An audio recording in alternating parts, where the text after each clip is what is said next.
Bien, un poco ayer estábamos definiendo la manera en la que se hace la representación gráfica y hablábamos rápidamente, o más bien, una forma, la que se establece y la que se utiliza para luego hacer ciertos análisis, sobre todo en las ciencias económicas, era el uso de las curvas de nivel, pero partíamos de que la representación gráfica en contexto es algo muy similar.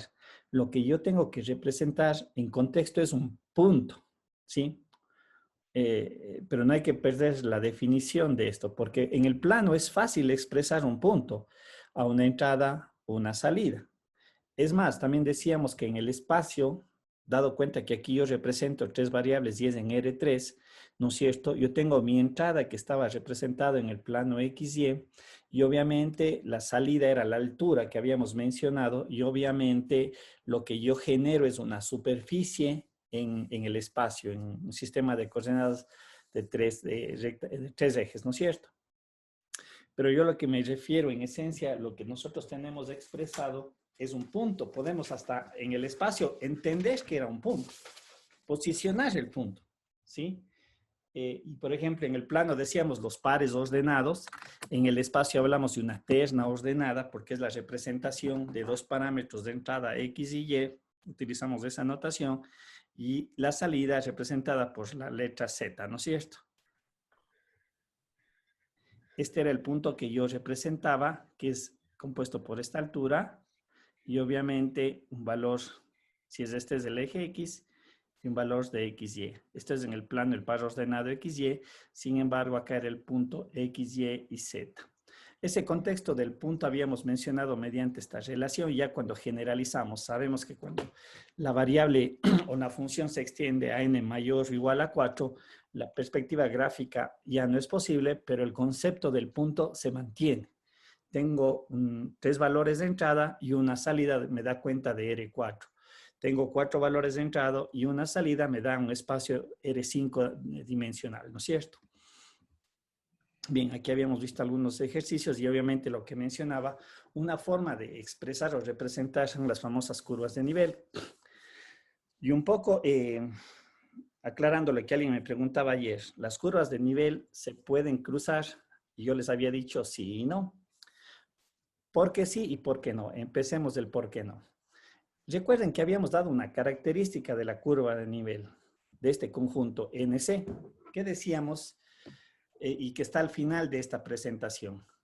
Todos los puntos que pertenecen a NC, ¿qué característica tenían con respecto al plano XY?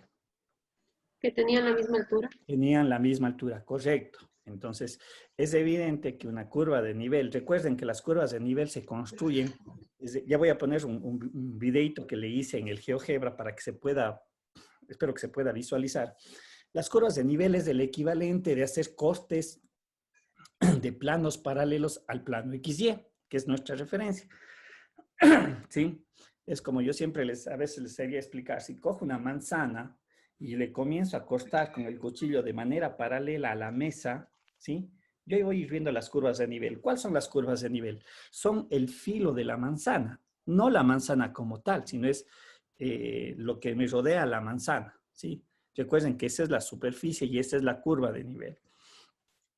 Entonces, es evidente que yo al tener un plano paralelo, las curvas de nivel, desde esa perspectiva, no se cortan. No se vería que no se pueden cortar. Por más gráfica que yo tenga, porque va a cumplir esta condición, que todos los puntos van a tener, ¿qué cosa? La misma altura referenciado al plano XY. ¿Sí? Y voy a utilizar este ejercicio que habíamos definido el día de ayer, ¿no es cierto? Una función de producción, que es un modelo matemático utilizado en las ciencias económicas, en donde se establece que X, aquí tenemos un poco ya más aterrizada la idea, dice es una función Q igual a 2X a la 1/3, Y igual a la 2/3, donde X me representa una de las variables, el número de horas, expresa esa condición del modelo, y la variable Y me representaba la inversión, ¿no es cierto? Sin embargo, me pedía determinar la curva de nivel que corresponde a Q2, a Q igual a 2000 unidades de producción, ¿sí? Y obviamente expresar la gráfica, es decir, la curva de nivel. En realidad, esta es la gráfica en 3D, es la gráfica de esto. De hecho, ustedes también lo podrían hacer en el GeoGebra y van a ver que esa es la gráfica. Claro está que en GeoGebra lo que hace es graficarme en todo el dominio, ¿no es cierto? Evidentemente en el GeoGebra yo podría haber puesto restricciones que solamente tendría yo que utilizarle de tal manera que X y Y sean, ¿y con qué signo? ¿Qué tendrían que ser X y Y por restricción?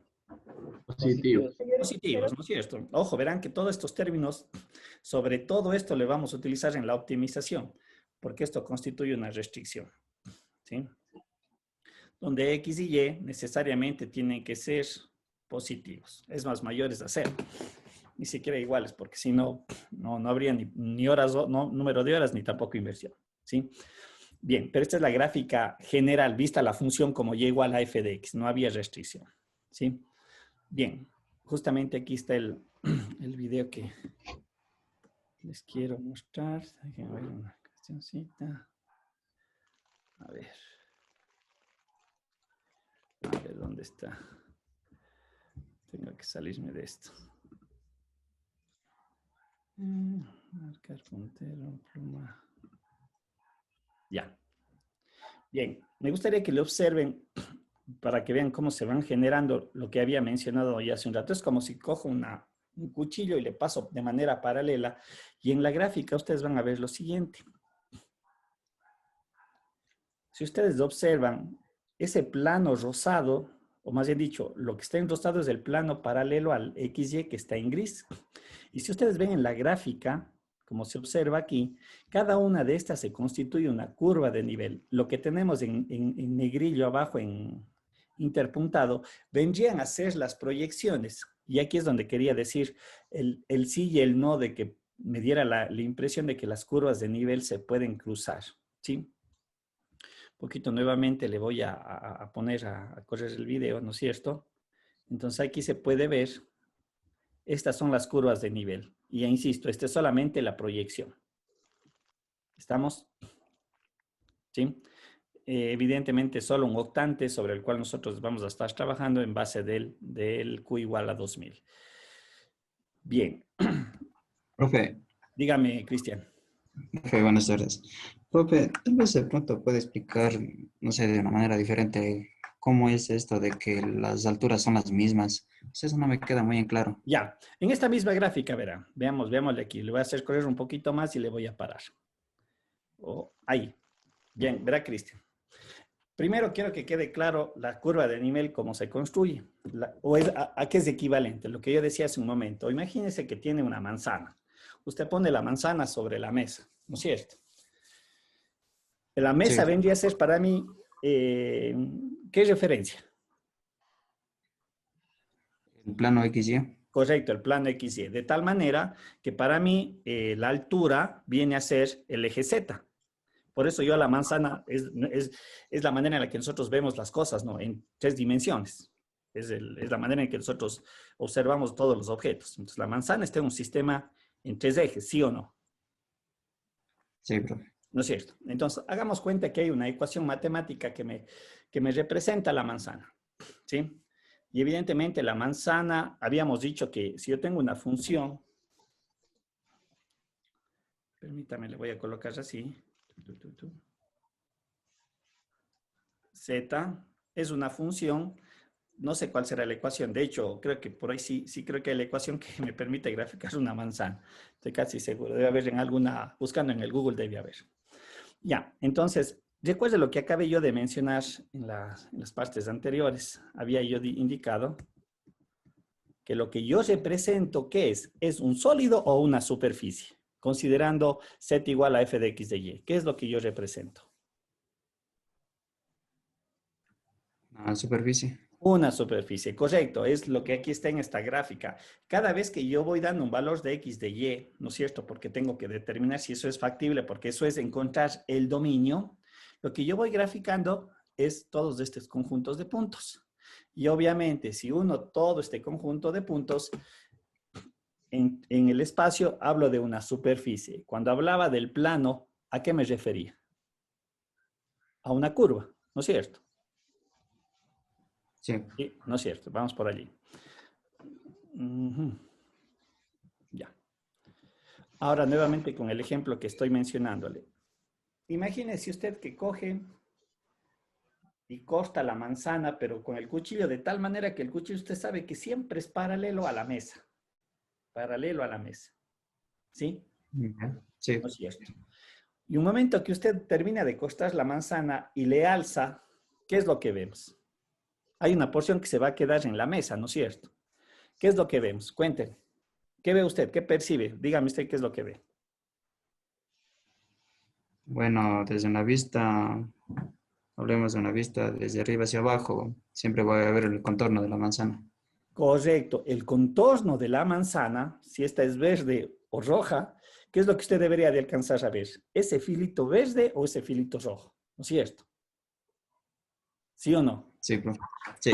Como yo dije hace un momento, yo no grafico la parte interna, porque alguien me va a decir, ah, profe, pero ahí está pues, la pulpa, el blanquito que aparece en la manzana. No, eso yo no grafico. La ecuación matemática no me grafica el sólido como tal, me grafica es la envolvente de la manzana. ¿Estamos?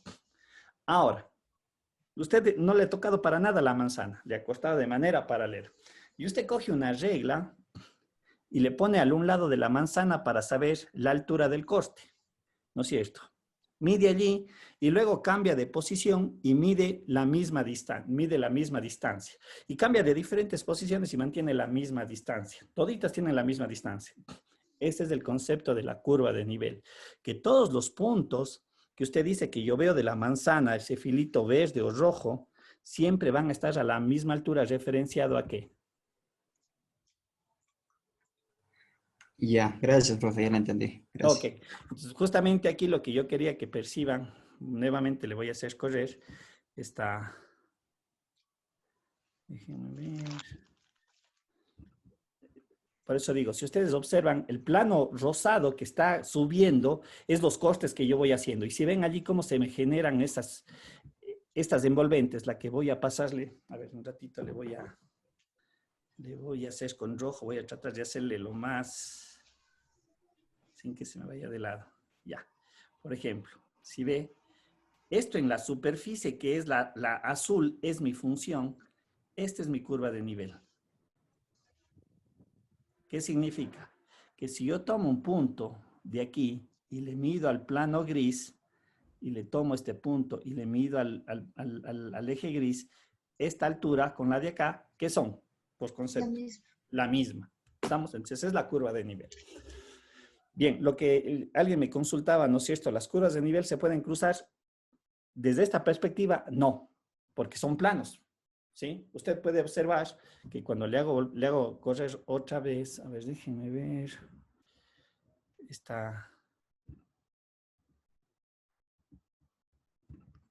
le hago correr, usted puede ver que las diferentes curvas que se me van generando sobre la superficie no se cortan, nunca se van a cortar, ¿sí? Pero, cuando yo podría tener la percepción de que sí se corta. Algo que usted acabó de mencionar en el mismo ejemplo de la manzana y que se veía desde aquí. Ojo, en esta gráfica que está aquí expresada de la función x al cuadrado y al cuadrado, que es un paraboloide, ¿sí? Habíamos dicho, ¿no es cierto? Este es en perspectiva. Yo le estoy viendo a la figura de esta manera.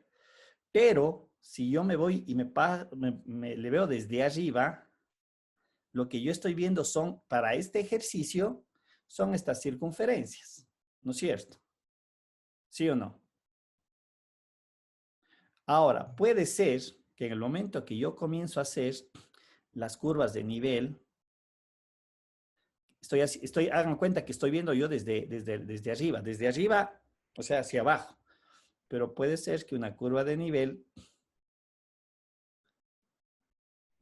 me diera la impresión que está costando, pero no es así.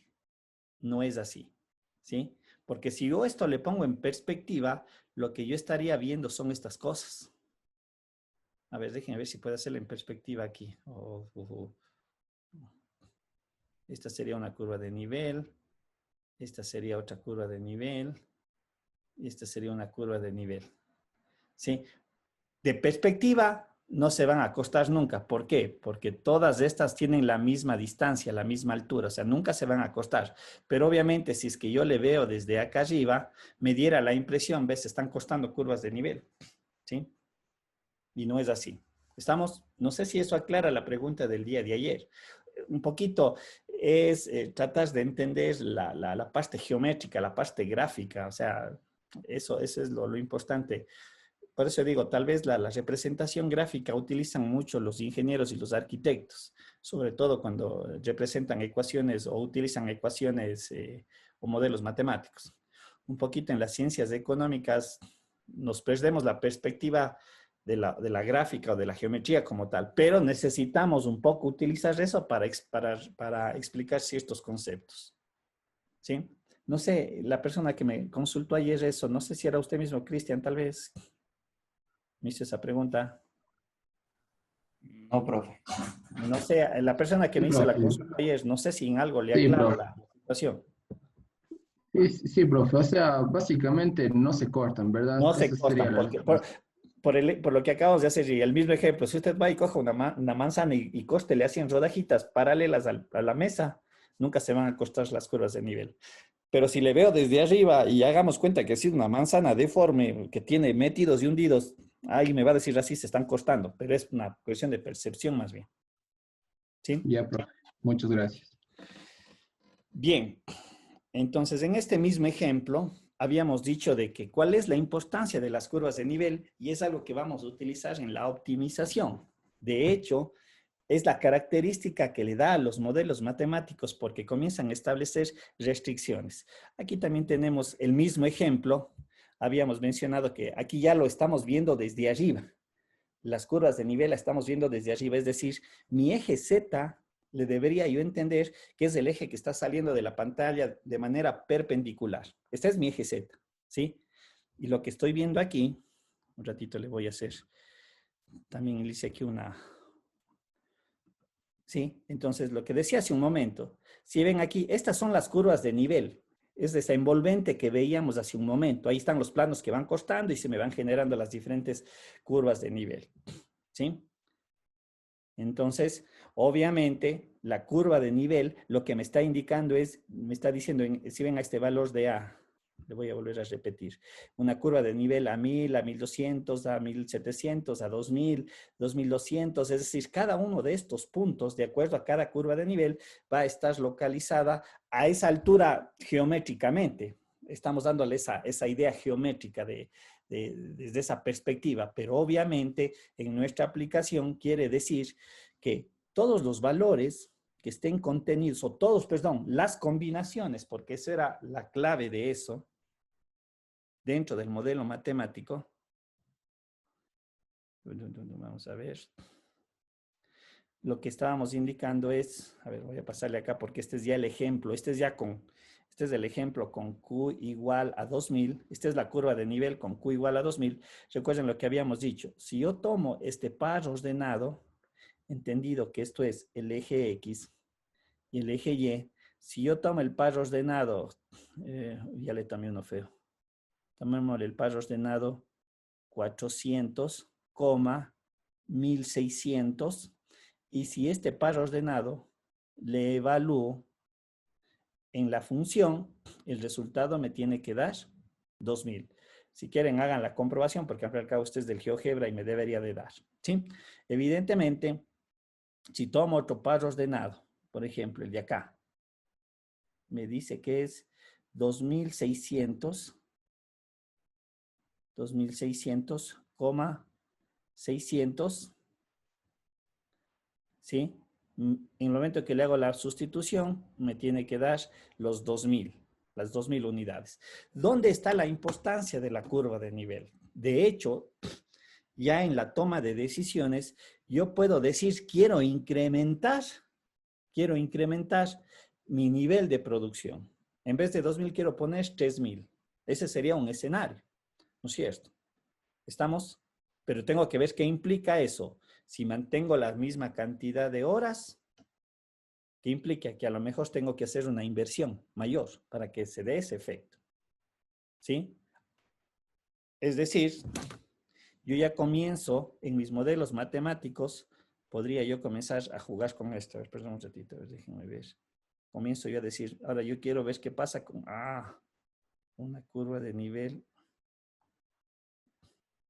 Por ejemplo, este es de 1000, este es de 3000, quiero saber qué es lo que va a pasar. Ese sería un escenario. ¿Cuál sería otra prueba que yo puedo hacer?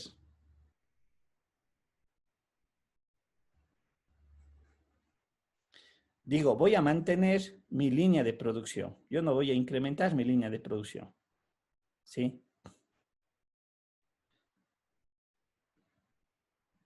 Yo digo, voy a mantener mi línea de producción tal cual está, las 2000 unidades.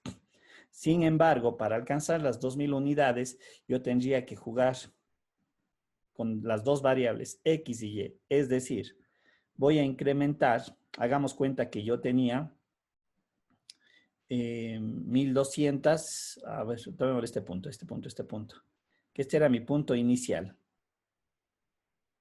1000 horas y tenía $1 millón de inversión. ¿Sí? Entonces, yo quiero bajar mis horas de producción, ¿no es cierto? Y quiero bajar a 600, a 400. ¿Sí? ¿Qué implica eso?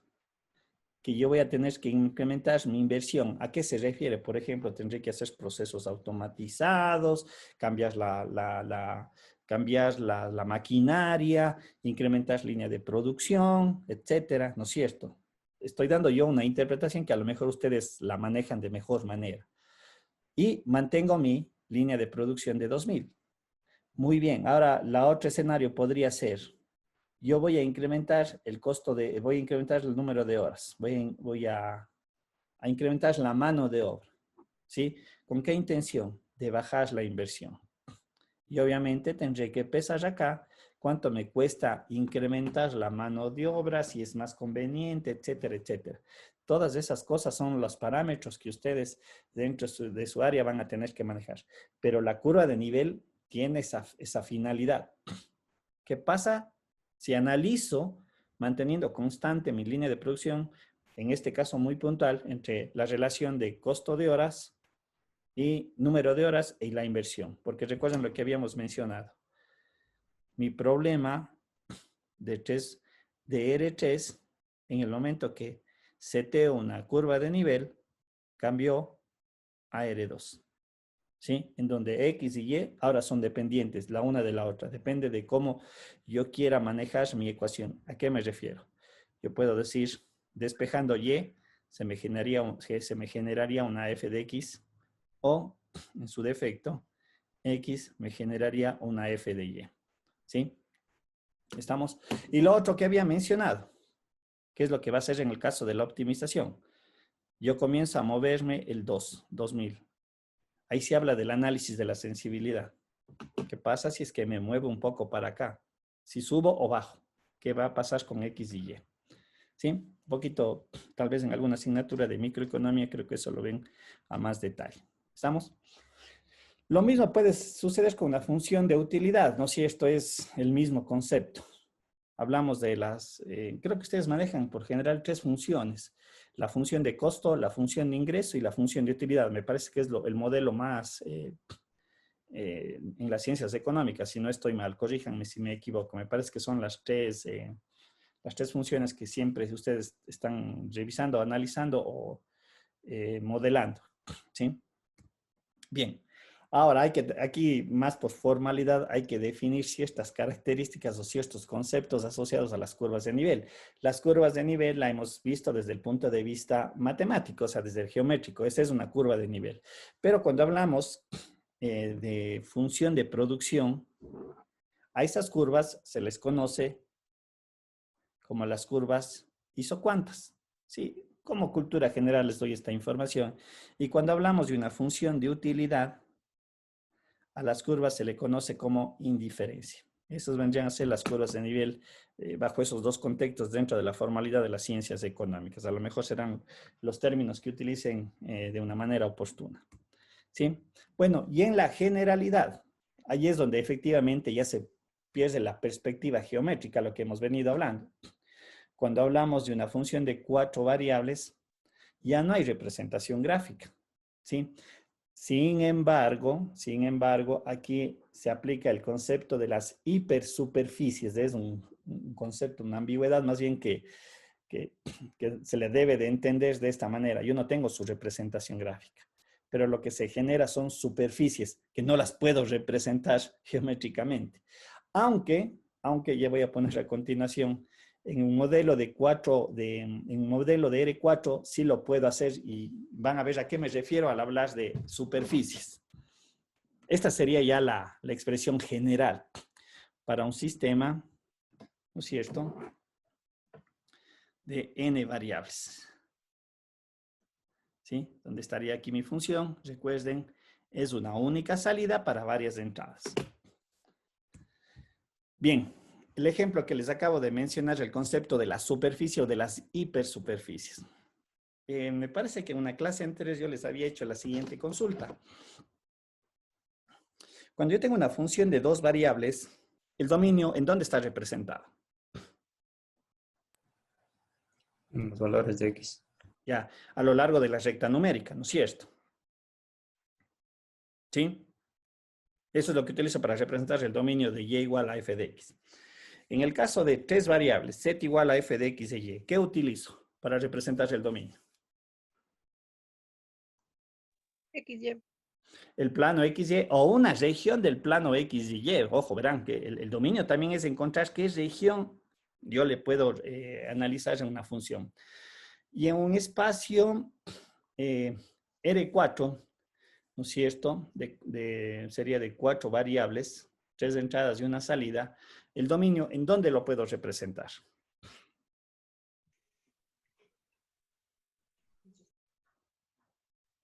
En el espacio. En el espacio, correcto, ¿no es cierto? O sea, hasta ahí puedo yo utilizar la representación geométrica. El dominio lo puedo representar en el espacio y obviamente la salida le tendré que hacer aparte en otra rectita para que me indique eso. Estamos ahora.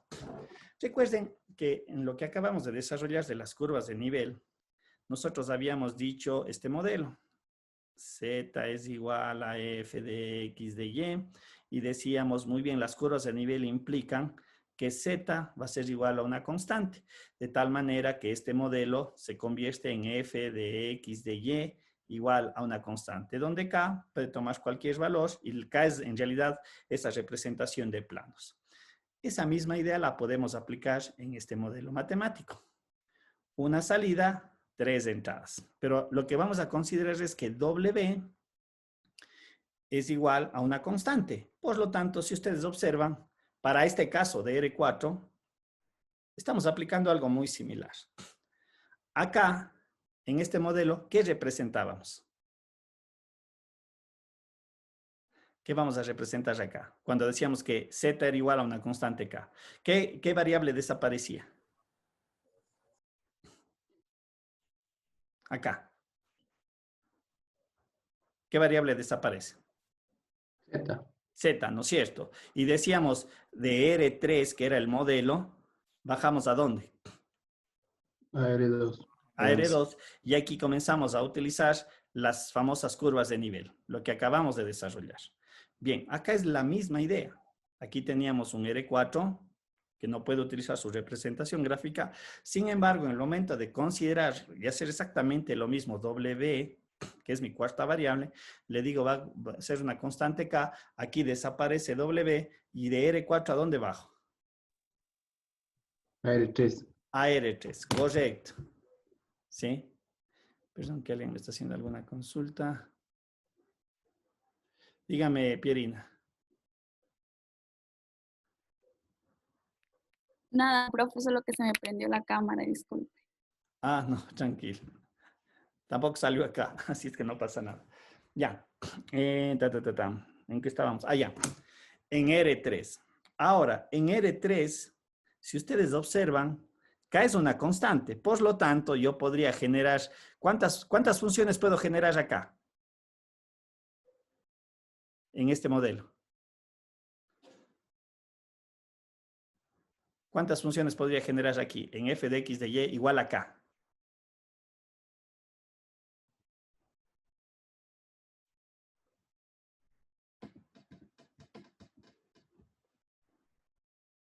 ¿Cuántas funciones podría generar?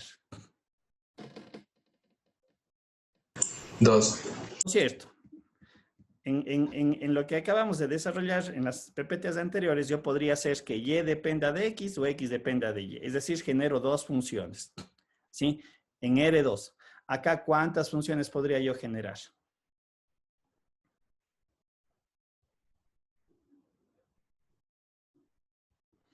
¿Cuántas funciones podría generar acá? Serían 3. 3 nomás, correcto. Solamente 3. Porque despejo una y le dejo en función de las otras. Eso no es eso. Es decir, yo puedo hacer una Z de F de X de Y. Puedo hacer una Y igual a F de X de Z. Y puedo hacer una X a F de Y de Z. ¿No es cierto? Yo podría sacar las tres funciones. Ahora, esta forma matemática, ¿qué me representa? ¿Qué gráfico con Z igual a F de X de Y? Líneas, planos, superficies. ¿Qué genero? Una superficie. Superficie, correcto. Entonces, justamente quería llegar a eso. Y les voy a poner aquí también este video de aquí que también le saqué del GeoGebra, le desarrollé en el GeoGebra. ¿Sí? Que sería la misma idea de las curvas de nivel, pero aquí se llaman las superficies o la hipersuperficies, como se definió hace un momento. Déjenme ver. ¿Sí? Si ustedes observan, más o menos se mantiene la misma forma, pero en cada uno de ellos el valor de K va cambiando. ¿Sí? Acá se llamaban curvas de nivel, aquí se llaman superficies. Pero la idea es la misma. No sé si le logran captar eso. No sé si es claro lo que estamos visualizando aquí en la gráfica. En vez de curvas de nivel, hablando de R4, son estos hipersuperficies. ¿Sí? Es decir, que para cada valor de K que yo voy cambiando, si ustedes ven, se me va a generar una nueva superficie. Cada una de estas es una superficie diferente. ¿Sí? Que tendría la misma connotación de expresar como las curvas de nivel. Recuerden lo que veíamos en las curvas de nivel en el caso anterior. En el anterior. ¿Sí? Aquí variamos el valor de K y la curva de nivel cambia. Pero este era un modelo F de X de Y igual a K. ¿Sí? Acá son curvas. Y en la parte de acá, para el caso de R4, por eso digo, puedo utilizar únicamente esta representación. Lo que se me genera en el momento que yo voy cambiando K son diferentes superficies, que sería el equivalente geométrico en el caso de R4. ¿Sí? Preguntas, dudas. Profe, en ese caso K sería la altura, ¿verdad? ¿O no? Sí y no. Lo que pasa es que aquí ya no hay alturas. Ojo. Pero por cada valor de K se me genera una superficie diferente. ¿Sí? Si usted ve, en lo que le hago correr, por ejemplo, esta es una superficie, otra superficie. Le voy a parar. Esta es una superficie, no recuerdo cuál será el valor de K que me genere esta superficie, que sería el equivalente con lo que usted acaba de mencionar, es esa altura. Sí, más o menos se entendería así. Quiere decir que todos los puntos que están aquí, si yo tomo un punto de esta superficie, a ver, voy a colocar, si yo tomo un punto de esta superficie y digo, para esta superficie K vale 4, voy a poner ese caso. Si yo tomo este punto, X, Y y Z, y le hago la sustitución acá, ¿cuál debería ser el resultado? Debería ser un K que suba hasta ese punto. Pero para el ejemplo que acabo de colocar, ¿cuánto debería ser K? 4. 4, correcto. Si tomo este punto de acá y le reemplazo también en la función, ¿cuánto debe de valer K? 4. 4, correcto. Efectivamente, lo que decía hace un rato Patricia me parece que era, efectivamente viene a ser eso, como la altura. Por eso decía sí y no. Geométricamente ya se pierde ese concepto de la altura geométricamente, pero es así como usted acaba de mencionar. ¿Sí? Sería la Ya, interpretación. gracias. ¿Sí? Sí, profe, gracias. ¿Sí? De igual forma, a ver. Positiva. Ya. Listo. Preguntas. No sé si hay alguna duda.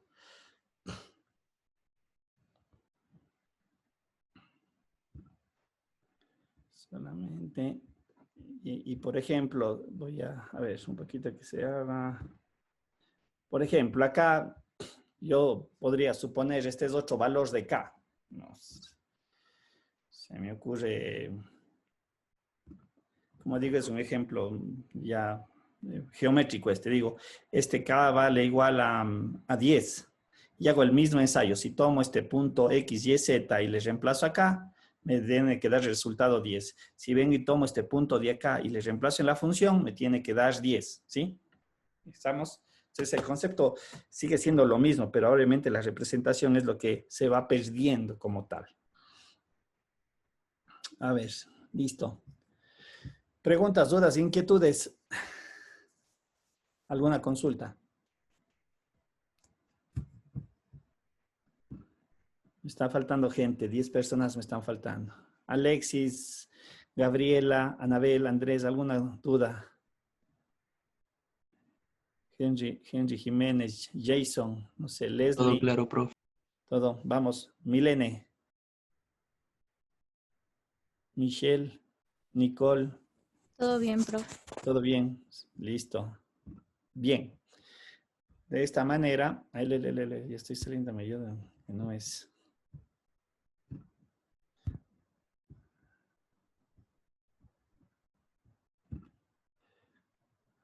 De esta manera damos como finalizado el primer capítulo, que hace referencia a esta introducción de los espacios dimensionales, el concepto de la función y las características que nosotros deberíamos de considerar. Y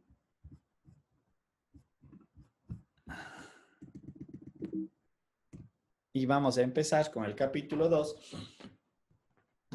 que tampoco es nada complejo. Y he dado cuenta de que en la matemática 1 ya se desarrollaron los conceptos base o fundamentales para extenderlos o exteriorizarles al concepto de funciones de varias variables. Y me refiero al límite, a la continuidad, al concepto de las derivadas, pero obviamente aquí ya efectivamente se acomoda una definición nueva dadas las características de los modelos, ¿sí?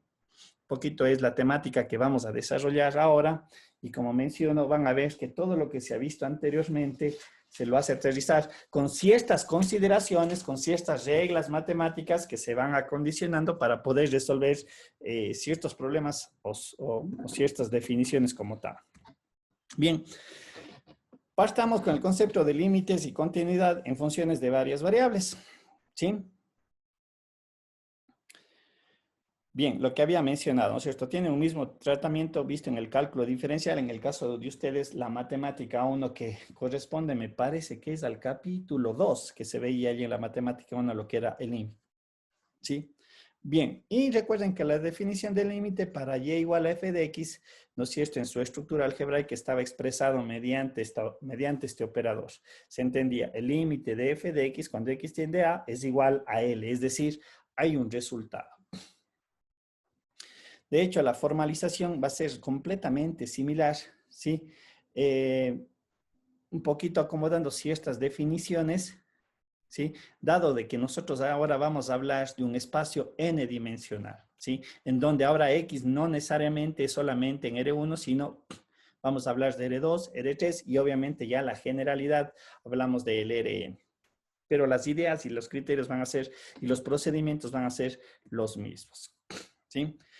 En la forma y igual a f de x, se entendía que el límite es el análisis de un valor del dominio, ¿no es cierto?, por alguna regla algebraica, ¿sí? Por ejemplo, división para cero, radicaciones negativas, radicaciones pares en valores negativos, que no se los puede hacer, e iban apareciendo ciertos conceptos. Recuerden que habían los límites laterales, por la izquierda, por la derecha, y obviamente luego se aparecían otros criterios que me permitían conducir a la idea de lo que es la continuidad, que como vamos a ver más adelante, nada diferente en esencia, ¿sí?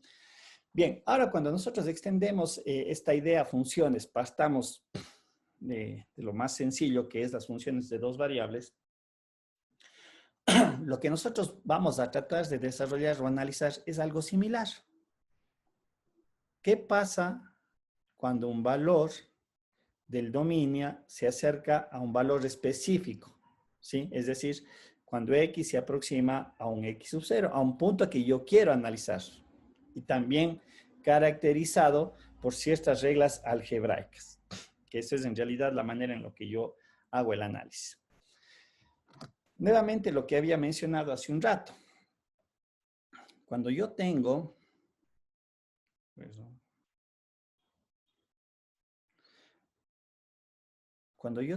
mi forma z es igual a f de x de y, y lo que dije hace un momento, el dominio x y y, este es un espacio R3, pero el dominio habíamos mencionado está expresado ¿en dónde? R2.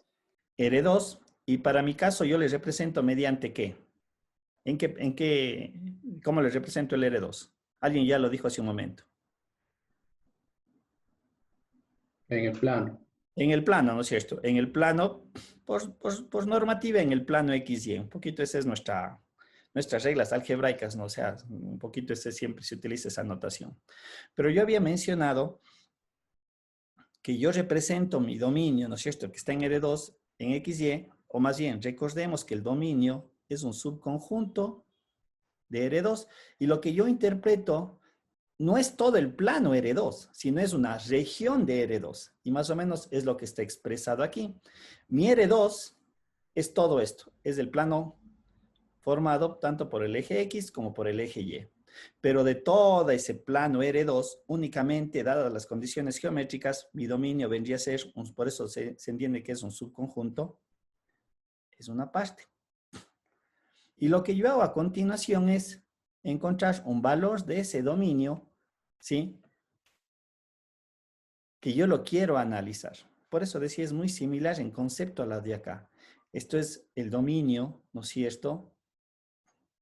Es un subconjunto de R, donde X pertenece a D. Acá vamos a tener que el par ordenado pertenece a D. Todo este conjunto de pares ordenados pertenecen a D.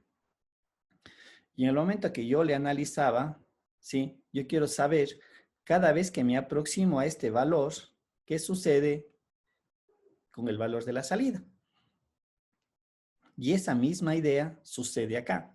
¿Qué pasa cuando yo me aproximo a este punto que quiero analizar con respecto a la salida? ¿Sí? ¿Cuál es el comportamiento hacia la salida? Y por eso el concepto es el mismo. En ambos casos el resultado tiende al valor de L. ¿Sí? Yo quiero saber cuál es su resultado final. Y obviamente aquí recuerden que teníamos posibles salidas, que sea un valor numérico o que sea más o menos infinito. ¿Sí? Y esas son las características del ejercicio. O también se dé una condición. Recuerden en el límite, ¿qué condición matemática se podría dar?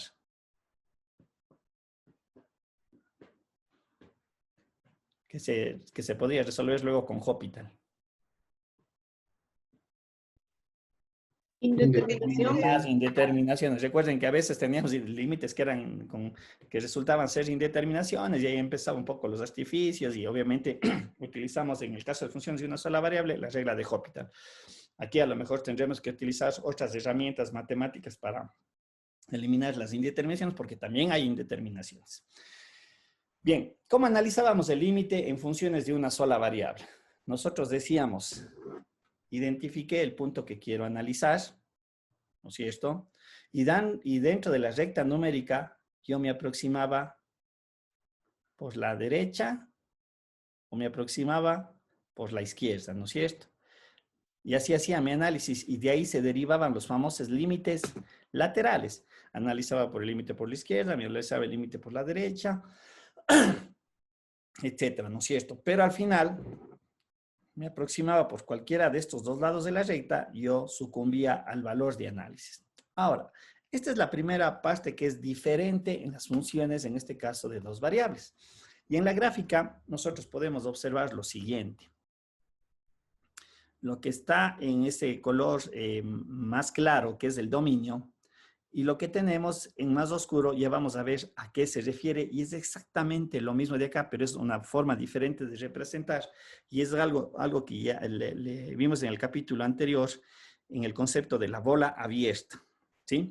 Bien. Para aproximarme a este punto, que es de mi análisis, en el caso de funciones de dos variables, ¿por dónde me aproximo? ¿Quién me dice? Acá arriba es clarísimo, me aproximo por la derecha, me aproximo por la izquierda, no tengo dónde perder, pero en la gráfica de abajo, ¿por dónde me aproximo? ¿Quién me dice? ¿Quién me indica?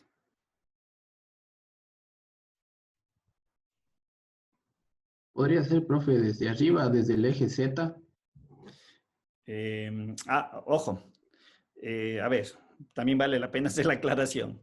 Tengamos presente que el eje Z, aunque no está aquí representado, el eje Z vendría a ser,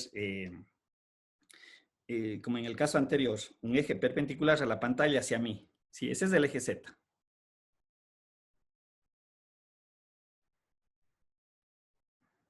Pero, profe, entonces eso quiere decir que la tratamos como constante ¿Qué cosa? al eje Z. ¿Al eje? Al eje Z. No nos perdamos. Volvamos nuevamente acá, porque digo, la clave está aquí, en las funciones de una sola variable. Digo, no pasa nada, veamos aquí para poder entenderle bien.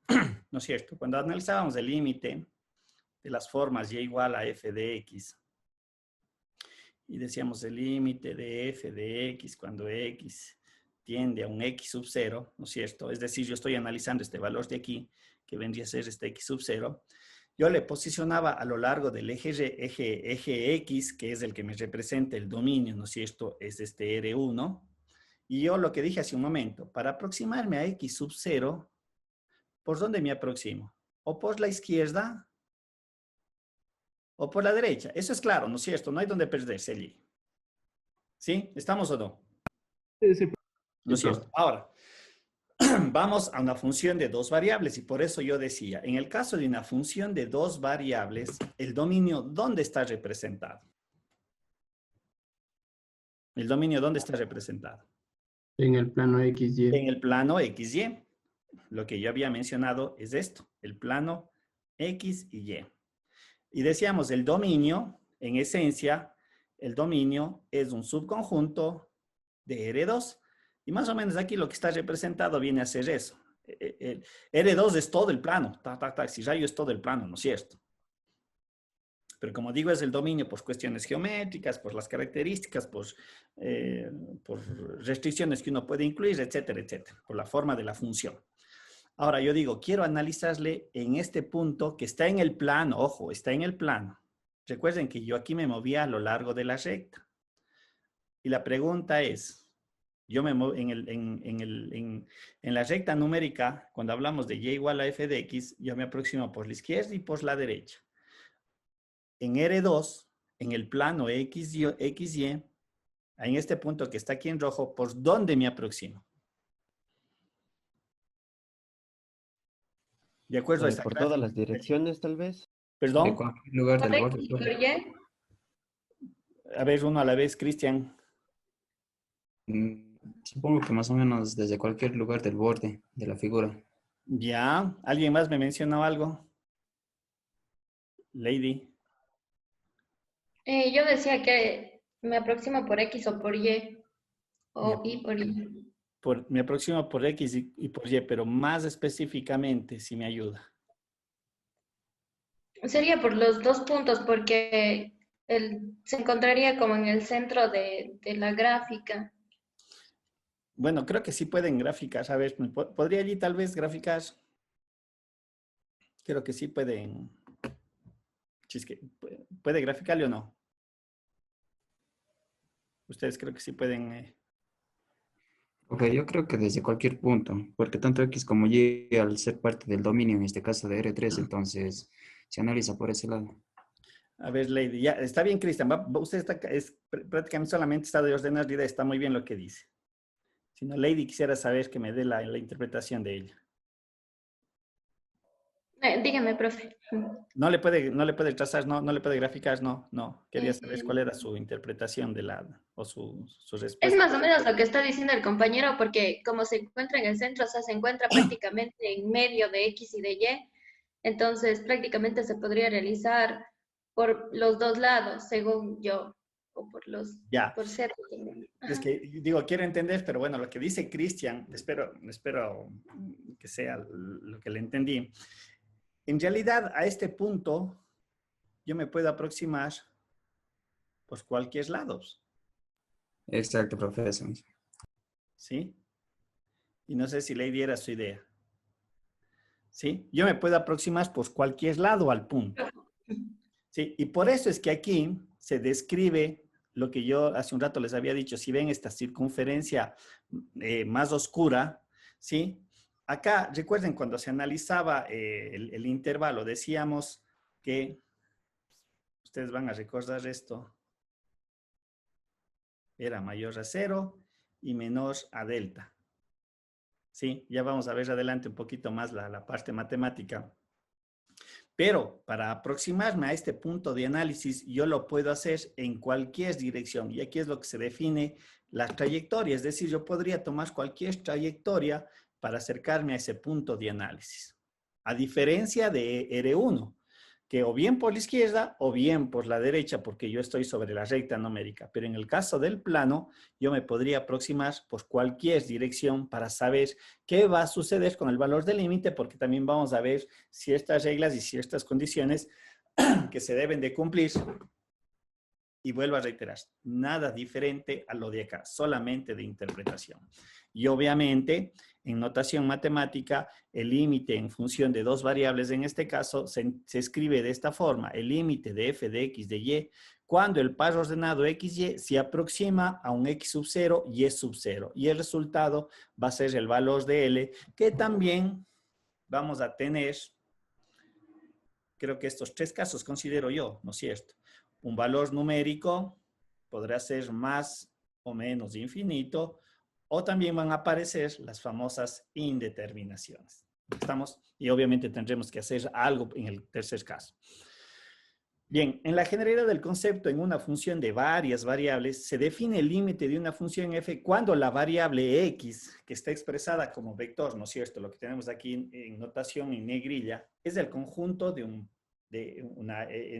las n ordenadas, ¿sí? Es decir, en conjunto de varios valores de entrada, x1, x2, x3, x sub n, y este valor de x tiene un valor x sub 0 específico del dominio que yo quiero analizar. ¿No es cierto? Que estaría conformado por x sub 0,1, x sub 0,2, x sub 0n, etc.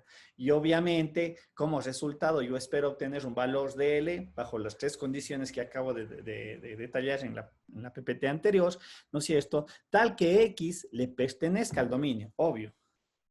Este es un valor que le pertenece al dominio, ¿sí? Ese vector en donde están todas las componentes de entrada, obviamente de un dominio que es subconjunto de un Rn.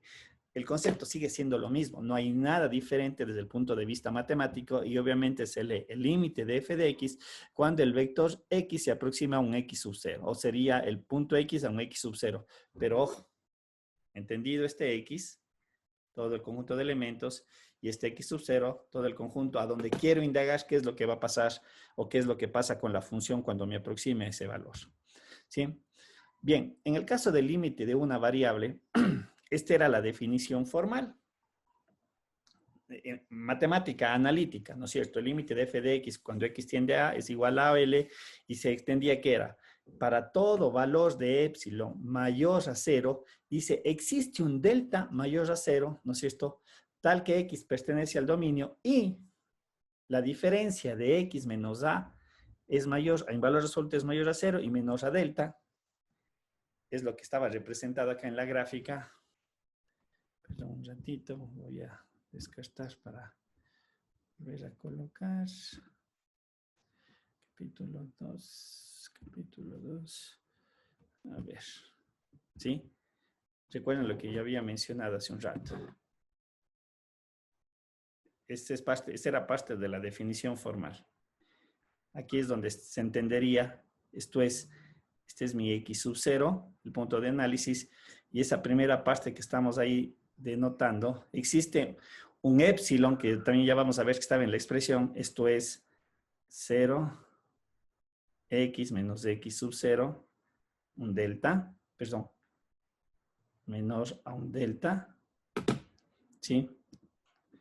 Sí, tal que la diferencia en la salida f de x menos L sea menor al épsilon, que también era algo que se había visto.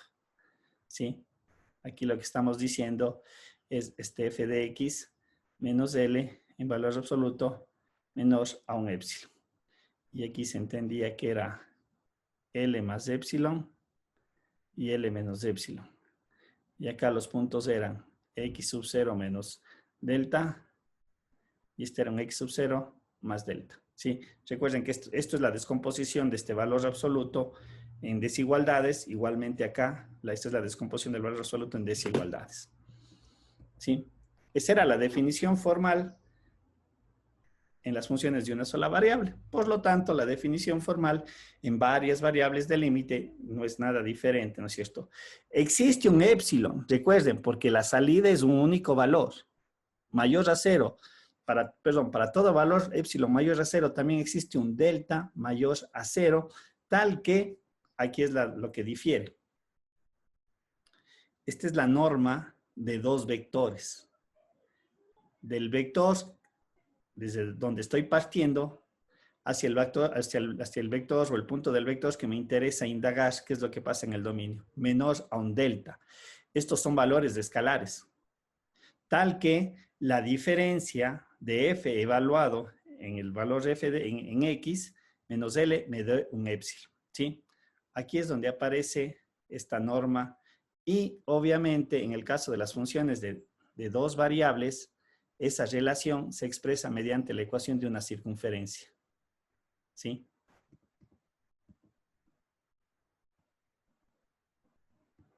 Un ratito quiero ver. Dice, la diferencia, ¿no es cierto?, que existe es que en una sola variable la aproximación se da sobre la recta numérica, ¿no es cierto?, es lo que tenemos acá, en funciones de una sola variable. En dos variables la aproximación se da en varias direcciones sobre un plano infinito y trayectorias, es lo que ustedes ya acaban de mencionar. Yo me puedo aproximar por cualquier lado, siguiendo una trayectoria, ¿sí? Aquí está más clara la representación. Aquí ya aparece el eje Z, que es una única salida, y es muy similar a lo de acá. ¿Sí ven? En donde, para mí, este delta es el radio de esta circunferencia. Aquí el delta es el que me determinaba estos intervalos. En tres variables, bueno, aquí yo ya no puedo, perdón, aquí es en R2, aquí es en R3 y aquí es en R4. Pero el dominio está en R3, el dominio está en R2 y el dominio está en R1. ¿Sí? Entonces, aquí en tres variables de entrada se entendería que el espacio es el que me representa, ¿no es cierto?, las infinitas trayectorias. Aquí es recta, aquí es la ecuación de una circunferencia y aquí es la ecuación de una esfera. ¿Sí? Y si ustedes observan, este delta viene a ser el radio de la esfera. Pero el concepto sigue siendo lo mismo y por eso estamos utilizando estas reglas que habíamos visto del espacio euclidiano. Utilizamos la norma para representar la distancia. Recuerden que la norma no era más que la distancia, ¿no es cierto?, entre dos vectores o la distancia o la longitud de un vector, ¿sí?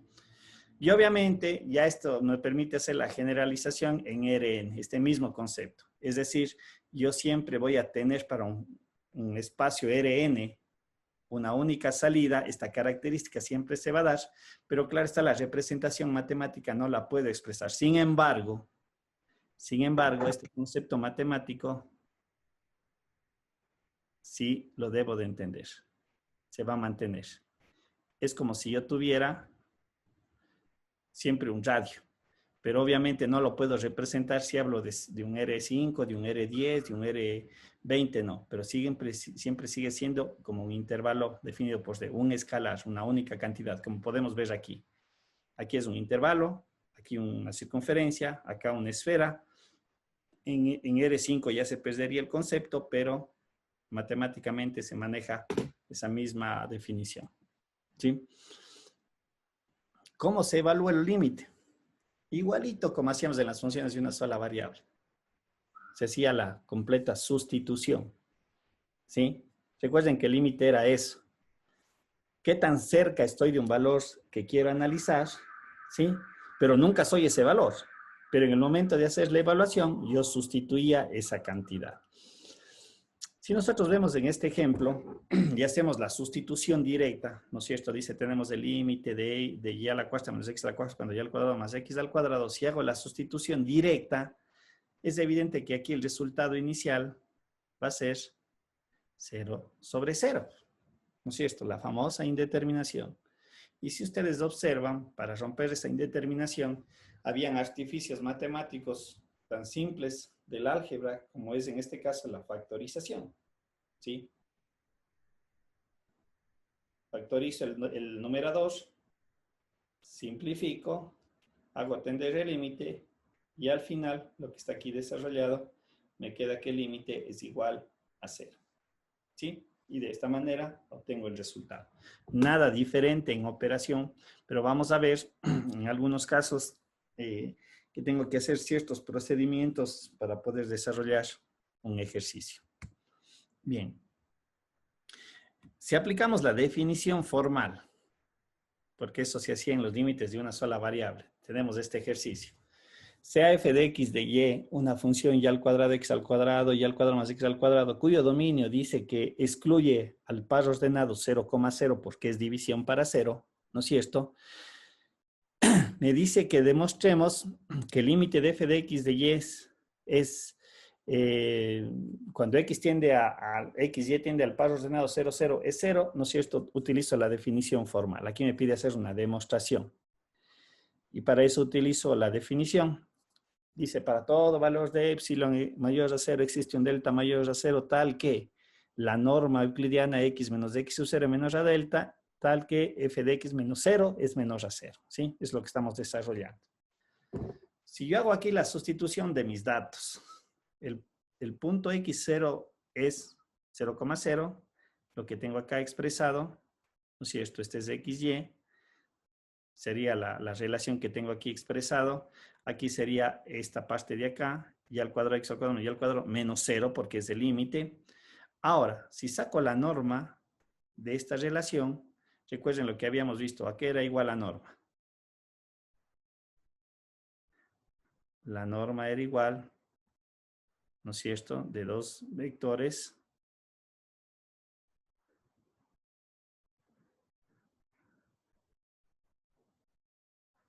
era igual a x1 menos y1 elevado al cuadrado más puntos suspensivos más xn menos y sub n elevado al cuadrado. Esa era la norma, ¿no es cierto? Lo que teníamos acá expresado.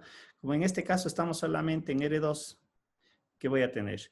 X menos 0, todo es elevado al cuadrado, es x al cuadrado, más y menos 0, todo es elevado al cuadrado, y al cuadrado, por lo tanto, tengo esta definición de aquí. Tengo que este es el resultado.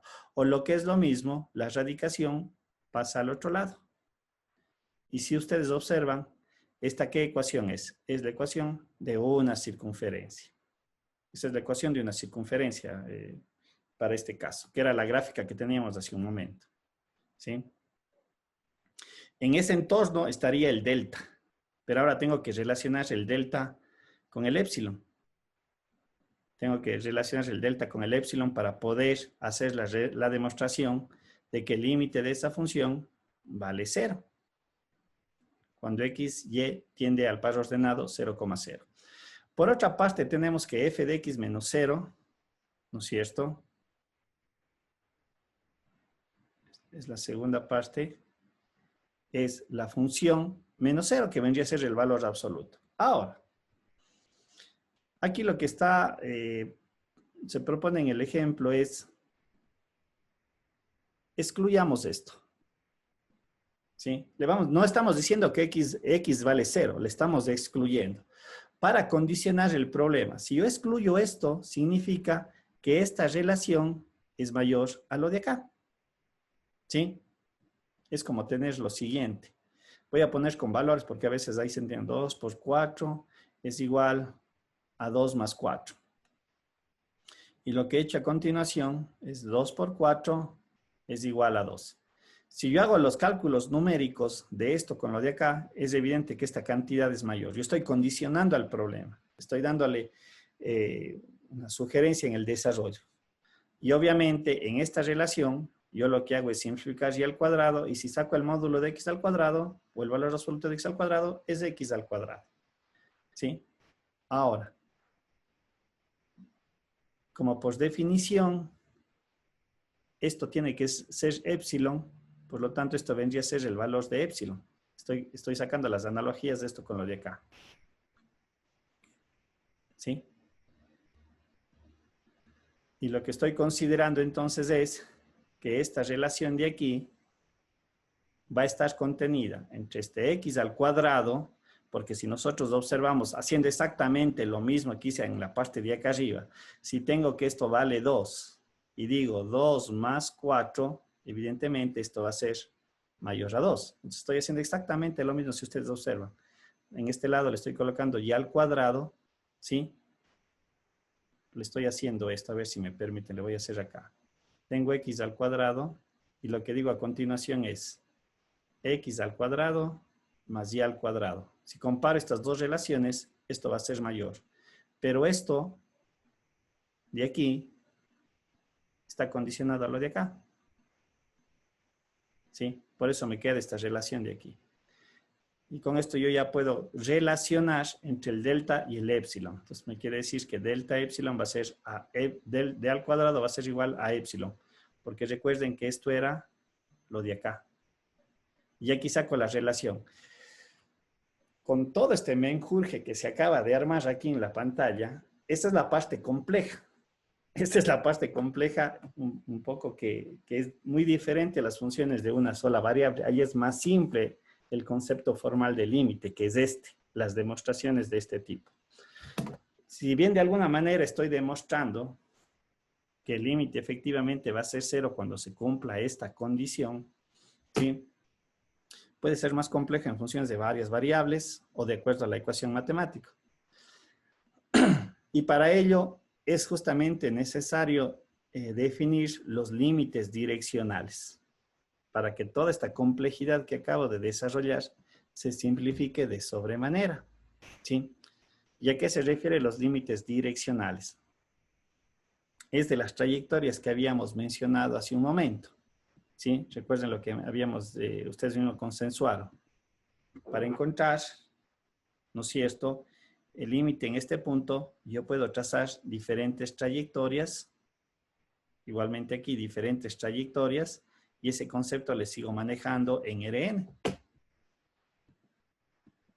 ¿Sí? De tal manera que yo aquí puedo utilizar trayectorias rectilíneas. Se refiere a rectas que van a pasar por el punto de análisis x sub 0 y y sub 0.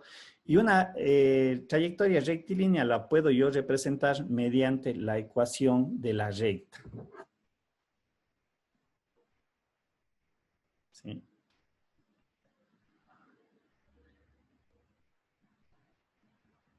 Ya van a ver por qué hablamos de límites direccionales y qué connotación tienen en las demostraciones o en la existencia del límite. ¿No es cierto? Esto es x y y. Este es el punto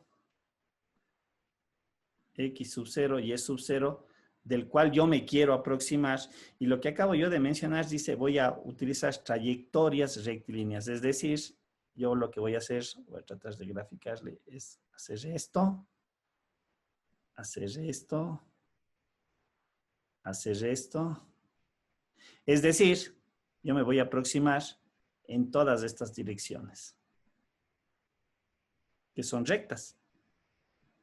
¿Y cómo represento yo una recta? Sabiendo que estoy en el plano XY, justamente de la forma matemática que conocemos. Y es igual a mx menos x sub 0 más y sub 0. Esta es la ecuación de una recta, ¿sí? Obviamente, cada ecuación de esta recta, ¿qué le diferencia entre el uno y el otro?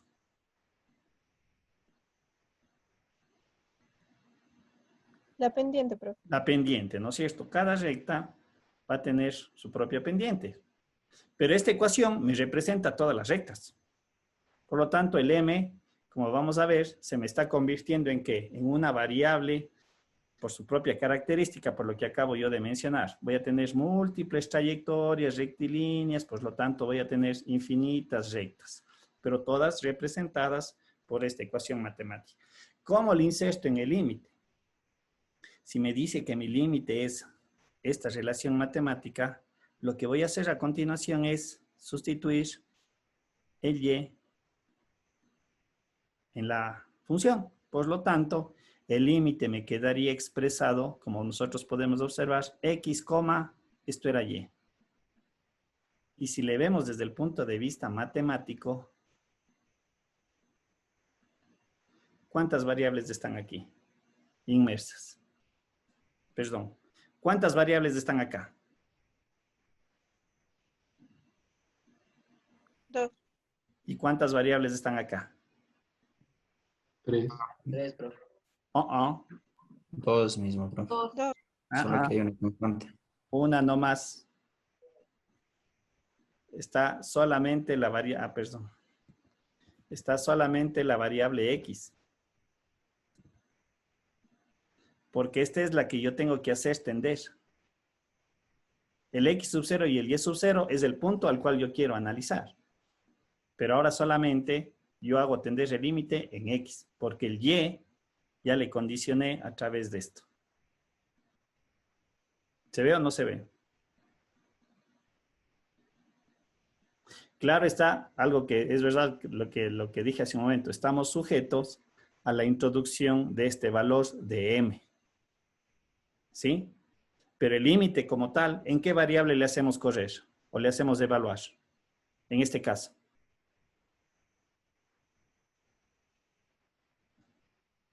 En X y Y. Solamente en X. En X. ¿Se ve o no se ve esa parte?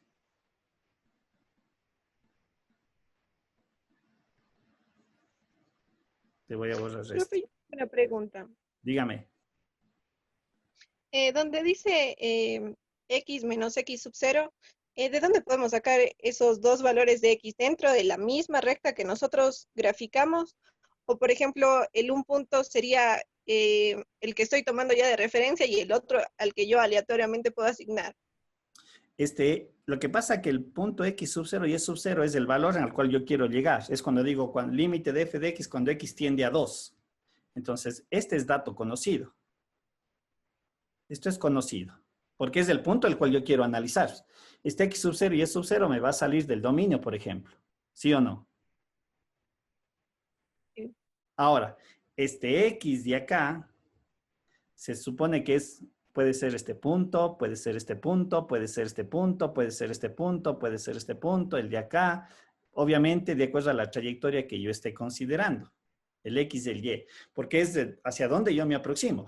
¿Desde dónde me estoy aproximando yo? ¿Hacia dónde? Hacia X sub 0 y Y sub 0. ¿Sí? Si no digo, lo que estamos nosotros considerando es esta característica de los límites direccionales. Y en primera instancia estamos utilizando direcciones rectilíneas. Es decir, estamos utilizando trayectorias rectas, como he graficado. ¿Cómo represento matemáticamente estas trayectorias rectas? A través de la ecuación de la recta como tal, que es la forma y igual a mx menos x sub 0 más y sub 0. Lo que coloqué hace un momento acá.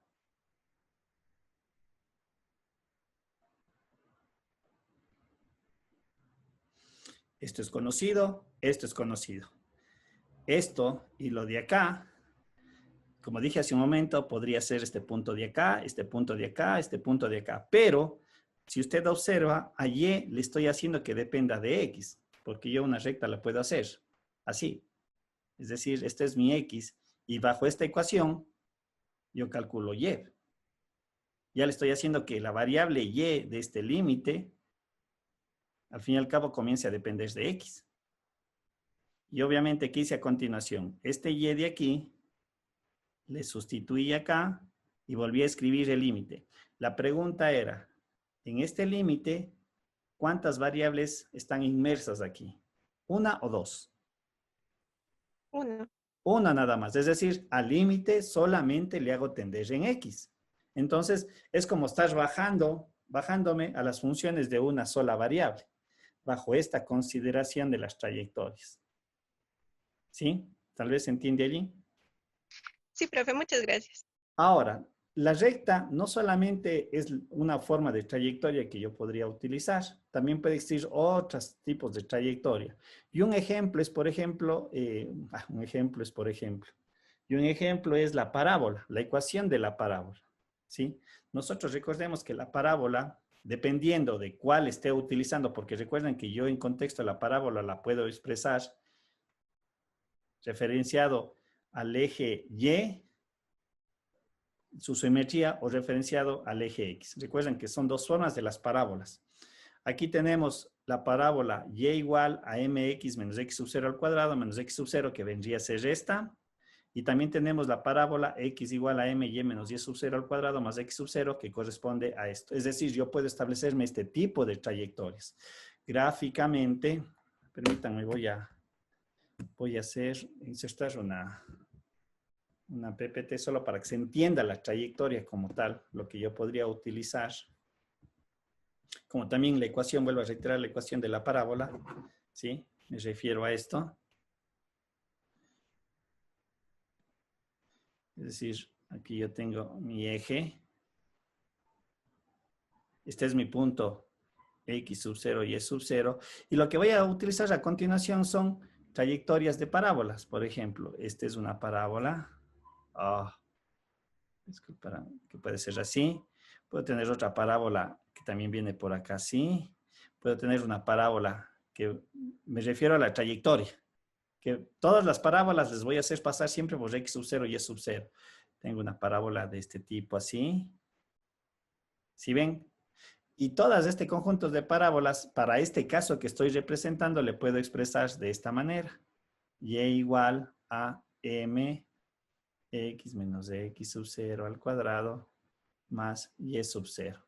Esta es la ecuación de esta forma de parábolas. ¿Sí? Es igual como en el caso anterior. Recuerden que hicimos en el caso anterior.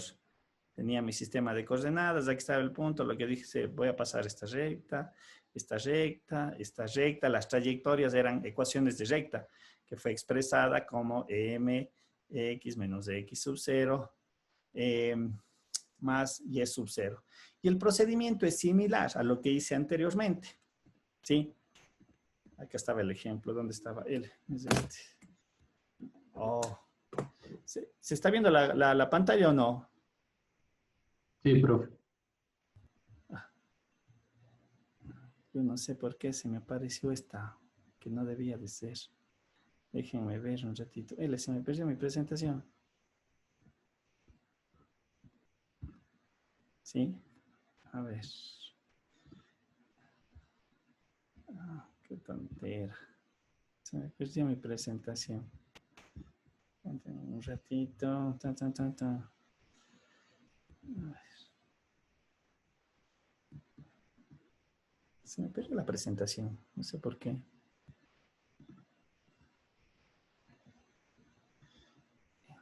¿Qué pasó?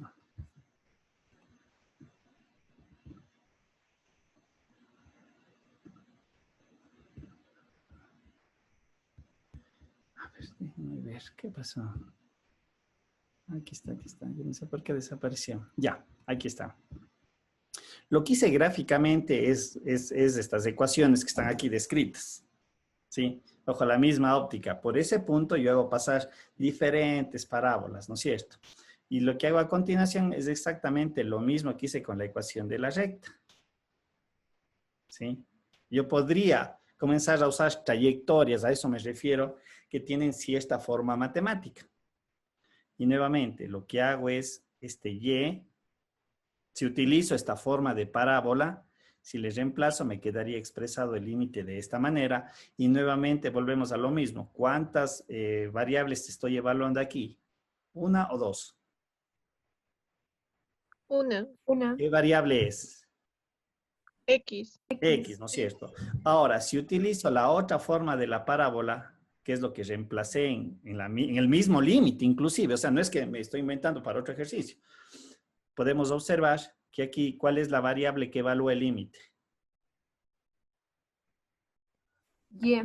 Y, correcto. Entonces, eso ya es un juego de la parte algebraica que yo podría hacer. Podría considerar un polinomio de tercer orden, tal vez, o de cuarto orden. Digo, inventarme trayectorias. Pero, ahora, para garantizar la existencia del límite, ¿sí? Todos los límites con estas trayectorias deben de ser o deben de tomar el mismo valor. ¿Sí? Esta es una característica muy importante en el momento que yo hago la evaluación del límite como tal, utilizando esta alternativa de los límites direccionales. Es que todos los valores de los límites, porque todos confluyen ¿a dónde? A x sub 0 y y sub 0, por lo tanto, para que el límite exista, todos deben de ser iguales. Aquí yo creo que tenía un ejemplo que le había colocado, ¿sí? Por ejemplo, aquí tenemos esta función y me pide evaluar, ¿no es cierto?, el límite. Consideremos trayectorias rectilíneas. Ya sabemos que en este caso, al hablar del punto 0,0, entenderíamos esto. Yo quiero evaluar aquí, ¿no es cierto? Y por aquí yo voy a trazar todas las trayectorias rectilíneas. Y todas las trayectorias rectilíneas tienen una forma matemática, y igual a mx, que es lo que está aquí expresado. Si sustituyo el y en la función que está aquí expresada, es decir, este y le reemplazo acá, ¿sí? Me quedaría mx al cuadrado, y ya le sustituyo, por eso me queda x al cuadrado, y es evidente que aquí lo que yo puedo simplificar es x al cuadrado, y me queda como límite este resultado. Bien, ahora la pregunta, ¿el límite existe o no existe?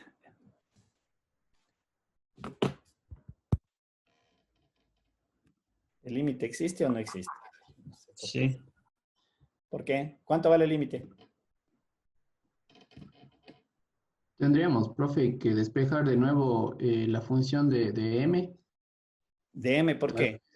O sea, Este ponerle es en el valor. resultado del límite. Este ya es el límite. O sea, la pregunta es, ¿ahora existe el límite o no existe el límite?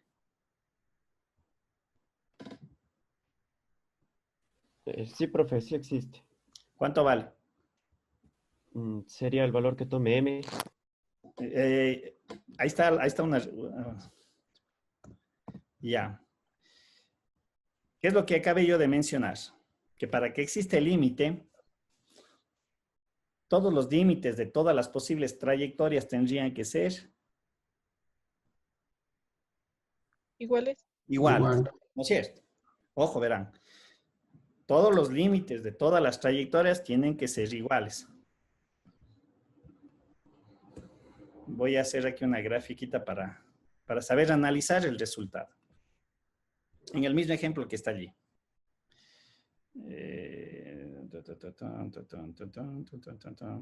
A ver, perdón, pues este verde no me gusta. A ver, tenemos aquí. Este es mi ejemplo, ¿no? X y Y, yo le estoy analizando el límite aquí. He mencionado que tengo esta trayectoria, tengo esta otra trayectoria, tengo esta trayectoria de acá, tengo esta trayectoria de acá, tengo esta otra trayectoria de acá, etc. Y pongámosle valores, ¿sí? Voy a ponerle valores hacia al ojo. Hagamos cuenta que este es M1, este es igual a M igual a menos 1. Supongamos que este es igual a un M igual a 1 medio. Supongamos que este es igual a un M igual a 2. Ya, pongamos esas tres cantidades. Y me salió que el límite de f de x de y cuando el XY tiende a 0,0, resultó ser igual a ¿qué? A M sobre M al cuadrado más 1, ¿no es cierto? Ese era el resultado. Muy bien. Esta es una trayectoria. Esta es una segunda trayectoria. Esta es una tercera trayectoria. Inclusive hasta estas son trayectorias. Ojo, aunque no lo crean. Estas son trayectorias, los ejes. Pero sabemos que en Y es la pendiente es infinita y en X la pendiente vale 0. Ahora, tomémosle con M igual a 1. ¿Cuánto sale el límite? Un medio. Medio. ¿Medio? Con M igual a 2. ¿Cuánto me sale el límite?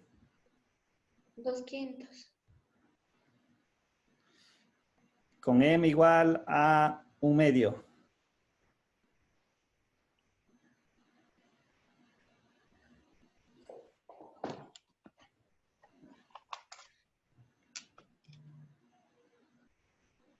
Dos quintos. 2/5. ¿Seguro? Sí, profe. Sí. 1/4. Ya, 2/5. Con M igual a menos 1. Menos un medio. Ya. No voy a seguir. Podrías dar valores, varios valores. Ojo, cada pendiente es una trayectoria. ¿Sí? ¿Estamos claros en eso? ¿Sí o no? Sí, profe. Sí. ¿No es cierto? Con lo que acabé de mencionar, cada trayectoria me tendría que dar un mismo valor de límite. ¿Qué podemos nosotros concluir? La pregunta vuelve a ser la misma. ¿Existe límite? No. No, profe. No, Correcto, no. Ahí viene el análisis, ojo, ¿sí? ¿Por qué no es el mismo límite? Porque el resultado, que para mí le defino como el L depende de M. ¿Sí? ¿De qué? De la pendiente de cada una de las rectas. Por lo tanto, se puede aquí ver ya haciendo una forma empírica de haber hecho el resultado, porque en realidad el análisis ya estaba directamente acá presente, ¿no es cierto? El L a depender de M, ¿sí? Le volvió una función. Por lo tanto, es evidente que nunca va a ser el mismo valor. Cada trayectoria tiene un valor diferente, ¿sí? Por lo tanto, nuestra conclusión es que no existe límite. ¿Sí? Para este ejercicio, ojo, para este ejercicio, no es la generalidad, es para este ejercicio en el cual se concluyó que no existe límite. ¿Sí? ¿Estamos? Profe, una pregunta. Dígame, Paolo. Si, por ejemplo, nos hubiera dado de resultado una constante, ¿quiere decir que sí hubiera habido límite? Así es. Sí, puede sí. Ya, Efectivamente. profe, muchas gracias. Sí. Profe, otra pregunta. Dígame. Entonces, cuando el límite depende de la pendiente, no existe límite, ¿verdad? No, por lo que acabamos de hacer, más bien fue una demostración, lo que hicimos analizando, si M toma diferentes valores, es evidente lo que obtuvimos como resultado aquí. Con una trayectoria de una recta con pendiente M1, que es esta, la de aquí, creo que la que yo le consideré, me da un límite de 1/2. Cuando le dije la pendiente es 1/2, le consideré esta trayectoria, me dice que me da 2/5. Por lo tanto, solamente aquí, con dos que sean diferentes, ya no existe límite. Aunque claro, alguien me va a decir, ya profe, pero entre el segundo y el tercero son iguales. Con que uno sea diferente, el límite no existe, porque la definición es clara. Yo estoy utilizando múltiples trayectorias, en este caso utilizando la ecuación de la recta, ¿sí? Y lo que habíamos mencionado, los límites de todas las trayectorias deberían de ser igual. Y lo que me decía hace un rato Paula, si es que al final me daba una constante, yo lo que estaría indicando es que el límite sí existe, porque las trayectorias, porque en este caso el M desapareció, ¿sí? Que sería un caso que se puede presentar. ¿Estamos? No sé si eso le responde. Sí, profe, gracias. Ya. Otro tipo de límites que también nosotros podemos utilizar, a ver, déjenme ver.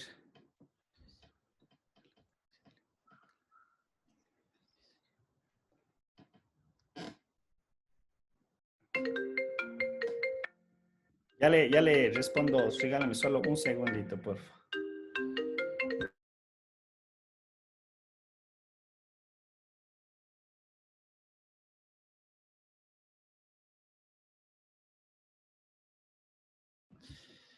A ver. Ya, de alguna manera, Alexis, a ver,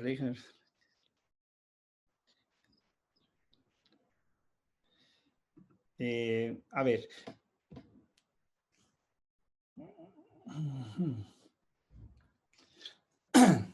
Veamos este caso de aquí, solamente este límite. Apliquemos, aunque esta es otra manera también de evaluar el límite como tal bajo el concepto de límites reiterados, pero por ejemplo, apliquemos aquí esta condición de la ecuación de la recta de trayectorias rectilíneas. Le voy a hacer acá en una para ver qué me resulta. A ver, un ratito, x al cuadrado y al cuadrado, x al cuadrado más y al cuadrado. Ya. Un poquito para responderle a Alexis. Me dice que tengo este límite, ¿no es cierto?, de f de x, perdón, de y, cuando x, y tiende al par ordenado 0,0, que dice que es igual x al cuadrado menos y al cuadrado, creo que estaba, ¿no? Sobre x al cuadrado más y al cuadrado. Bien, si le hago tender al límite directamente, sabemos que es 0 sobre 0, porque recuerden que ese era lo primero que tenía yo que hacer, ¿sí? Yo sé que esta es una famosa indeterminación. ¿Estamos? Lo que voy a hacer a continuación es utilizar nuevamente esta forma. Vamos a ver si me resulta con esto. X sub 0 más Y sub 0. Si le sustituyo acá en el límite. Oh, qué feo que le coloqué aquí. Aquí estoy haciéndole mal. Perdón. Ya. Aquí debía haber colocado así el límite de x al cuadrado menos y al cuadrado sobre x al cuadrado más y al cuadrado cuando x, y tiende a 0,0, ¿no es cierto? Sí, ya sabemos que es 0 sobre 0 y voy a utilizar esta forma matemática donde simplificando yo sé que es la forma y igual a mx porque x sub 0 y y sub 0 vale 0, 0, ¿no es cierto? Entonces el límite me quedaría escrito de esta manera, límite de x al cuadrado menos m al cuadrado, x al cuadrado, sobre, vamos a ver si es que me resulta o no me resulta.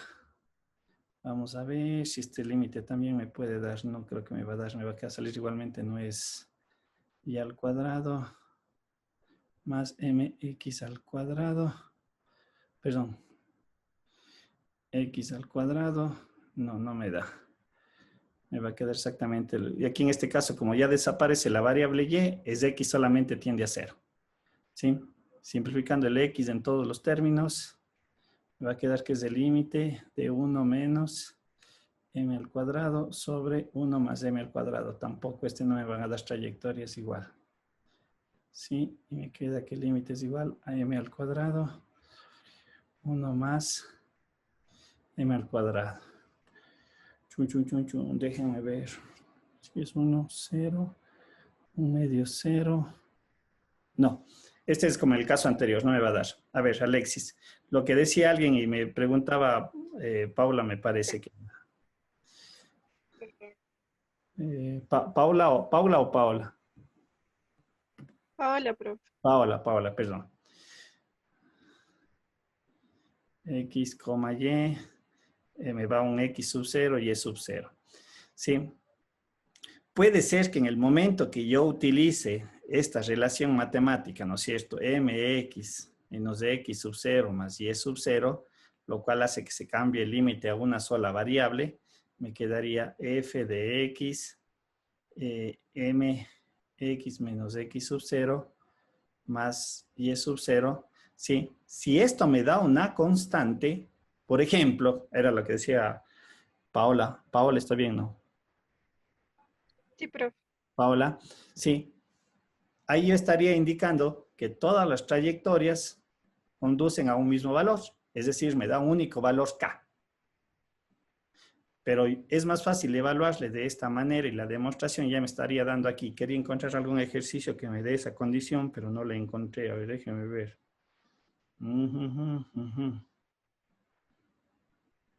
Sí. Eso sería el éxito. O sea, a lo que quiero llegar es de que si este límite me da una constante K o un valor numérico 2, 5, 7, la demostración de que todas las trayectorias conducen al mismo límite ya estaría por sí solo, porque recuerden, de un límite de dos variables, con esta condición matemática, yo le pasé a un límite de una sola variable. ¿Sí? Para los casos que estábamos analizando, para estos dos casos que estábamos, estos dos ejercicios, vemos que aparece la constante m, que era la pendiente de la forma. Y evidentemente, esto implica que el límite o el resultado, esta L que nosotros le definimos, ¿no es cierto?, depende de m. Y le convierte en una función. Y evidentemente, para cada valor de m, el L va a ser diferente. Pero claro está, si es que me hubiera dado una constante en el momento de haber hecho la evaluación, en sí ya le estoy diciendo que el límite en todas las trayectorias es el mismo. No sé si Alexis de esto le responde. Ya.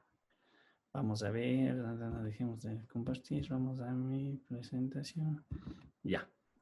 Otro tipo de también hacer la demostración de los límites o evaluar los límites es este concepto de límites reiterados. Y en realidad no es más que hacer una sucesión de límites de acuerdo a la cantidad de variables.